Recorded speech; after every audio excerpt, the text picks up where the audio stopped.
राहुल गांधी ने आज कहा है कि वोट चोरी है। जेएनजी को फिर से उन्होंने बोला कि एक्टिवेट हो जाए। थोड़ा उकसाने वाली बात।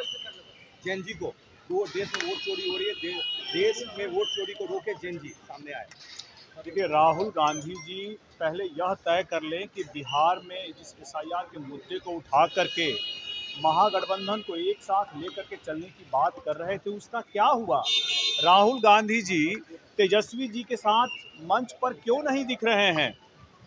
दोनों आदमी बेल पर हैं, लेकिन दोनों ही आदमी एक दूसरे से दूरी बनाए हुए हैं। देखिए, भ्रष्टाचार का जो मुद्दा है उसको लेकर के राहुल गांधी जी एक लेवल हाई अप लेने का प्रयास क्यों कर रहे हैं।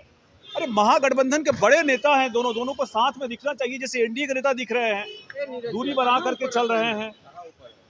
एसआईआर का जो मुद्दा है जिसको लेकर के राहुल गांधी जी भ्रम फैलाने का कोशिश कर रहे हैं, जेनजी, मिलेनियल, जेनएक्स सभी लोग यह समझते हैं कि इसमें अगर शुद्धिकरण की जरूरत है तो संवैधानिक स्वायत्त संस्था है और उसे इस वोटर रोल को सही करने के लिए जो भी कदम उठाने पड़ेंगे उसके लिए वो स्वतंत्र है। देश में चाहते कुछ ऐसी हिंसा हो जाए जो नेपाल में हुआ, बांग्लादेश में हुआ, युवाओं को भड़काने का इस तरह का बयान। देखिए, इस तरह के भड़काने के प्रयास से राहुल गांधी जी वही चीज़ों की पुनरावृत्ति यहाँ अपने देश में देखना चाहते हैं जैसे अपने पड़ोस के देशों में हुआ है।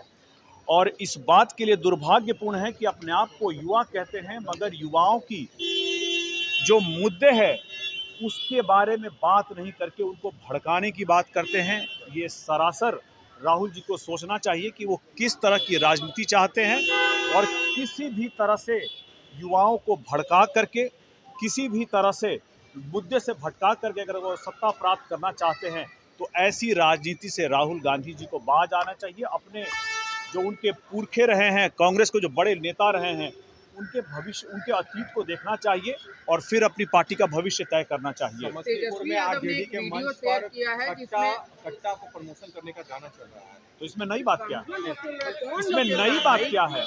आप ये बताइए, जंगल राज उनका अतीत रहा है और उस अतीत को दोहराने के लिए ये लोग बार बार संकल्पबद्ध दिखते हैं।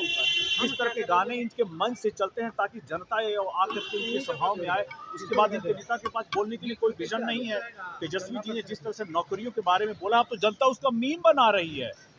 जनता उसका मीम बना करके अपने नेता को ही दिखा रही है कि आप इतने झूठे वादे क्यों कर रहे हैं। वही पुरानी हम लोग कहानी सुना करते थे, शायद कल ही मैंने आपको बताया था, शिकारी आएगा, जाल बिछाएगा, दाना डालेगा, लोभ से उसमें फंसना मत।